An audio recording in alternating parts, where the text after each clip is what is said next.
Okay guys, back. I'm going to show you again how to put this cross member on when you have your stringer and your leg put together. Remember, I'm going to put my piece that I've already cut, the 1x4, 22 inches long. I'm going to put it into the notch or the bird's mouth where it goes. I'm going to make a couple little marks around it so that when I take it off, I know where it was sitting. Then, if you can come closer, I'm just going to make a little pencil mark here and a little pencil mark here in between where I made my my marks. Then I'm going to take my drill bit and I'm going to put, sometimes I have to look for things here because this is not my normal shop like I have with you guys. So I'm going to get a scrap piece of wood and put it under here, just so I don't drill holes in my little makeshift table. Okay, I'll go ahead and line it up with the hole, drill straight down. You can feel too, guys, you'll feel when the drill bit comes out the other side. And it's best to go a little bit slow because the drill bit, when it comes through the other side of the wood, can break the wood if you're pushing too hard or trying to drill too fast. And it gets even more increased or bigger, the split or the breaks, with the larger drill bit that you use. Sometimes for drill bits, we might even want to drill from both sides so that we don't have that effect. Okay. Now I know where my holes go, so I can turn it over and line up my countersink with those holes.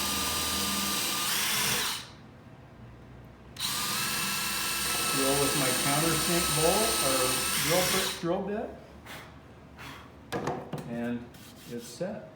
I can take care of the little bit of fuzziness with an old scrap piece of sandpaper.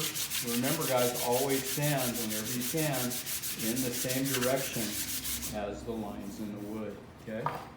I'll go ahead and clean that side up. I'll clean this side up.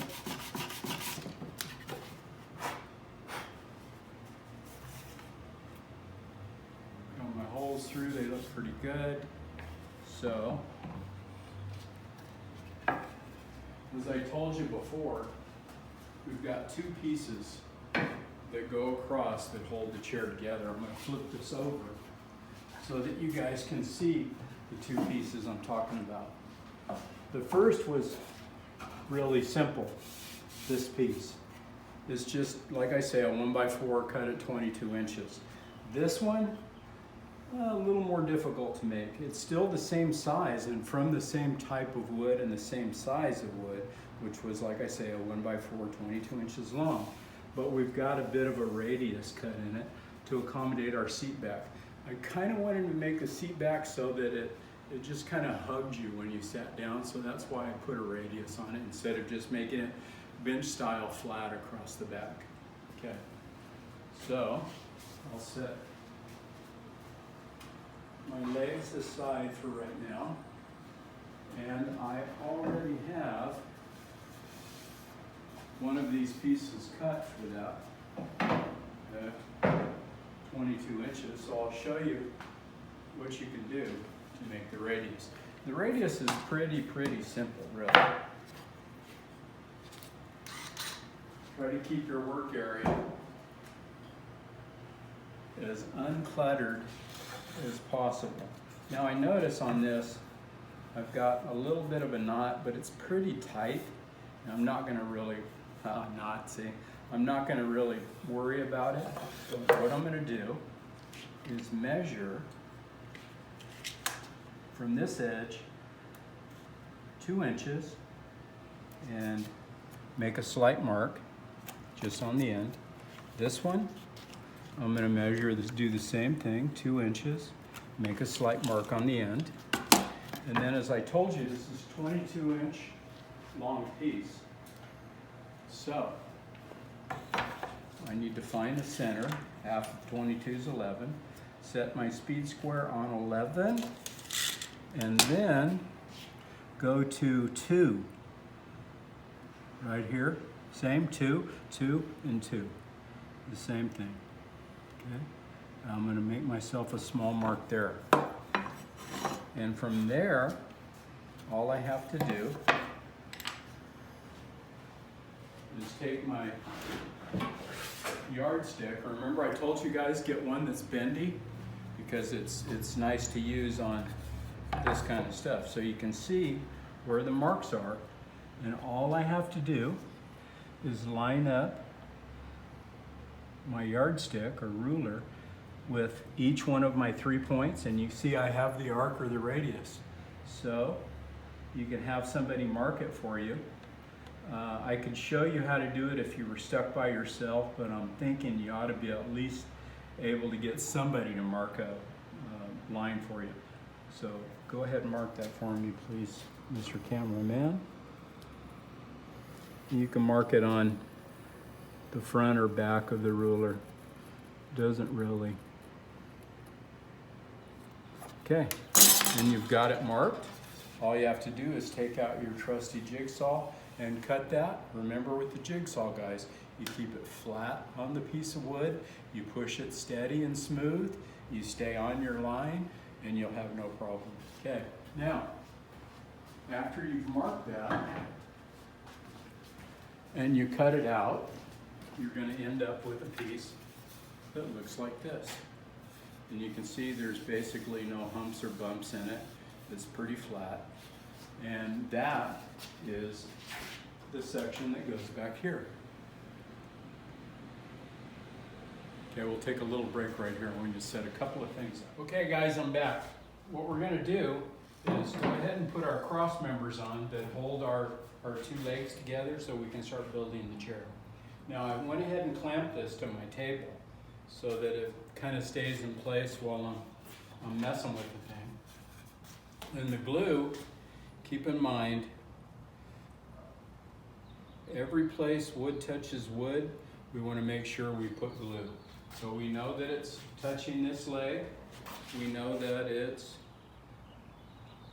touching down here, and we know that it's going up right here also on the bird's mouth. So we've got our glue on. We'll set our piece in where it goes, and I'm going to go ahead and shoot a nail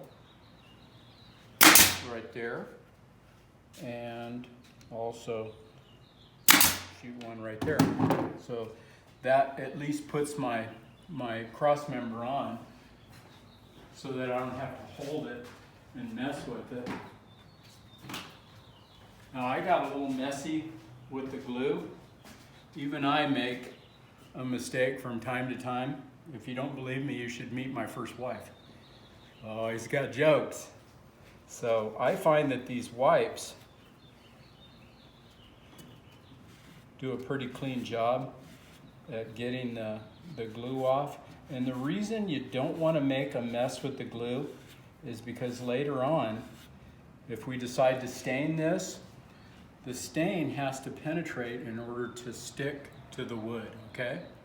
And if you have glue over that spot, the stain can't penetrate, so it leaves a yellow stain, is basically the best way to describe it, or a stain the same color as the glue on that part of the project where you made a mess with glue. Now, if you use a light colored stain, it doesn't show up very, very badly at all. But if you use a darker stain, then it shows up badly. Okay, I'm gonna go ahead and put my screws in. Remember, we countersunk each side. And I'm gonna go ahead and do one other thing for precaution on this piece. We're going into this cross member, and it's only 3/4 of an inch thick. So I'm gonna go ahead and drill a small pilot hole through into that cross member. That way, the screw itself has a chase hole. We go into it, you can hear it click. Notice lets me know I put my screw in deep enough.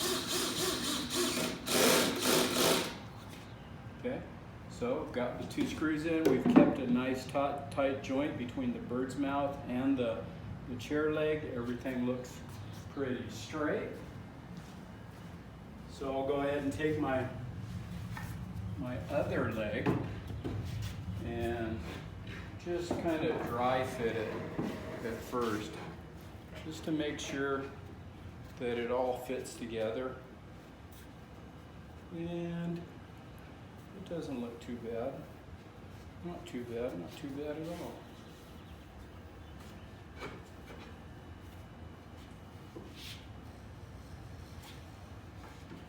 And if you have a little bit, let's say, of a space or gap when you put this piece in, we've got a little collar that goes around this that actually will cover it and give it more security, or make it a more secure fit when we get done. So this one is not fitting too bad.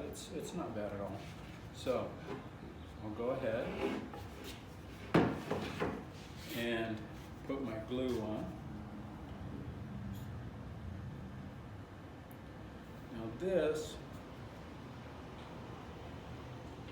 when I put my glue on, I want to make sure I don't put a big wad of it on, because I don't want it to drip down on my project or on my table while I'm putting together. So I might just smooth it out so that I won't have any drips, okay? Got my handy dandy wipe there.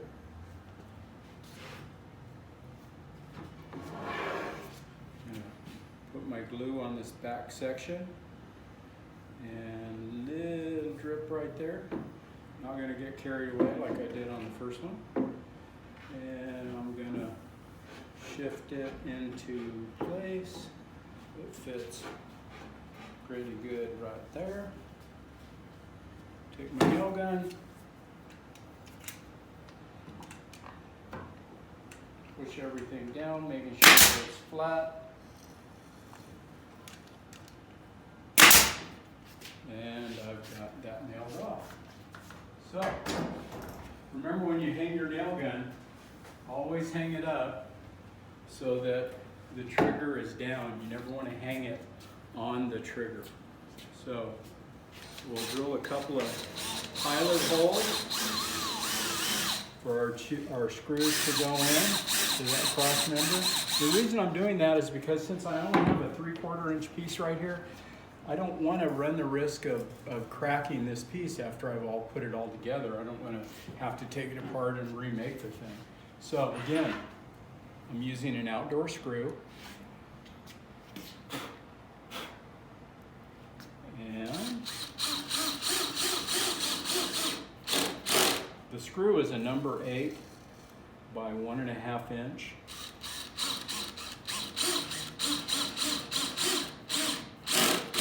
You're not in a race to put them in, okay? It's okay if you fan the trigger a little bit to put the screw in. Okay, I'll go ahead and back off my clamp.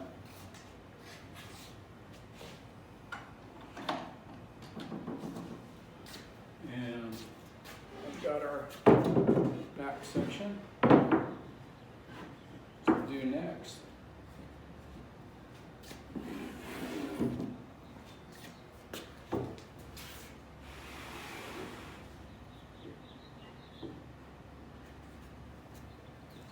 So I'll take the piece that we made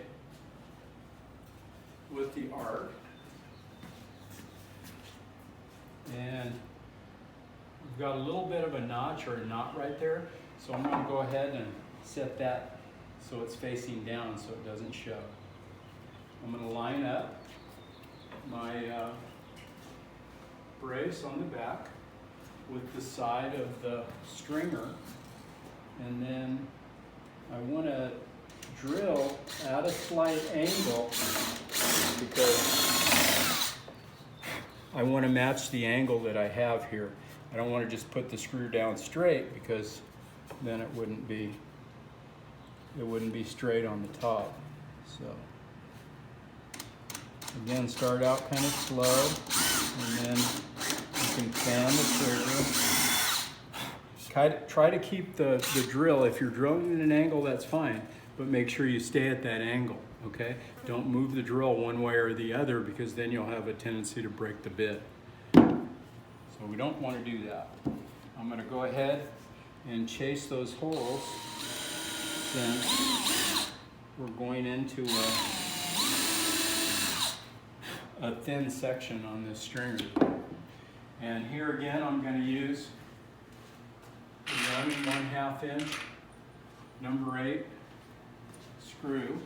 It's really an outdoor deck screw, so it's coated so that it won't rust or anything like that. You don't want any rust, especially if you paint it or stain it, because then the rust stain will show through after you paint it.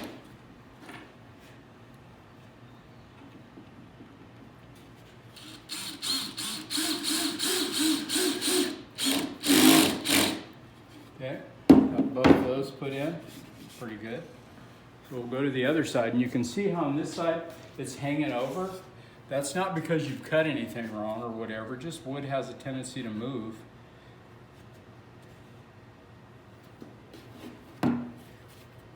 Right here is going to be one of the questions that we have on our test at the end of this section, or in the end of this project. What did I do wrong when I put this piece on? Okay? I'll just go ahead and answer it. I didn't glue it. So I'm going to go ahead and take this one out.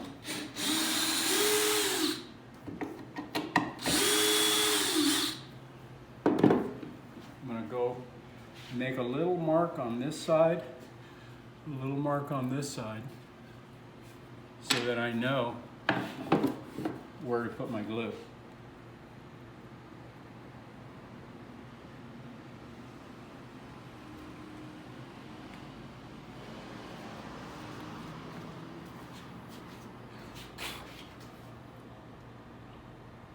Again, I want a fair amount of glue, but I don't want to really make a mess with it. So I'll go ahead and put that back on.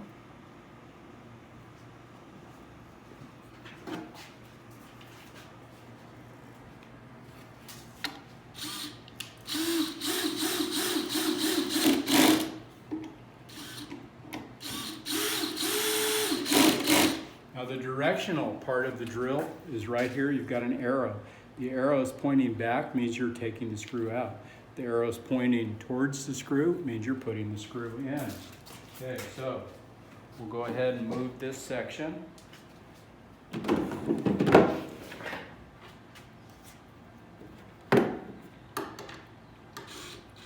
Just so it lines up with the outside of the stringer. Put our screw in.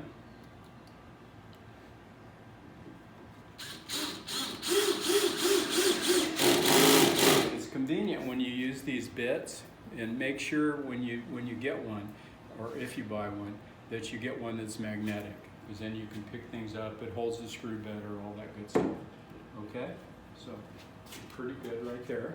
Got a little bit of a drip right there, but not enough to be too bad.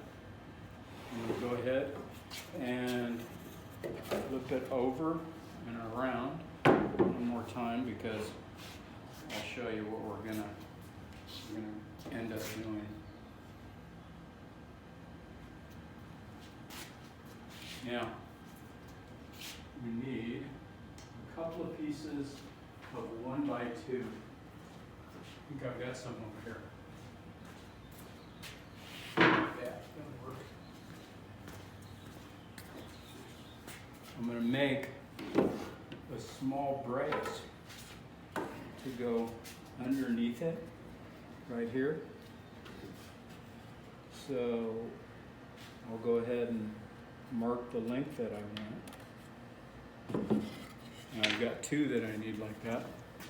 And I'll cut them real quick so you can take a quick break. That, guys, and I've made my little braces for the bottom. They set in there just like that. So I put my glue on, and I'm gonna set it down in place, lining it up with the front edges so that it doesn't stick over. This just adds a little more secure fit to where I attach this piece to my stringer. Gives me a little bit more to bite, a little bit more for strength. I'll go ahead and put my glue on. Keep in mind, when you put the glue on, that you put it on the right sides, okay? You don't want to go set it in place and then find out your glue's out here when it's supposed to be on the inside. Trust me, that happens.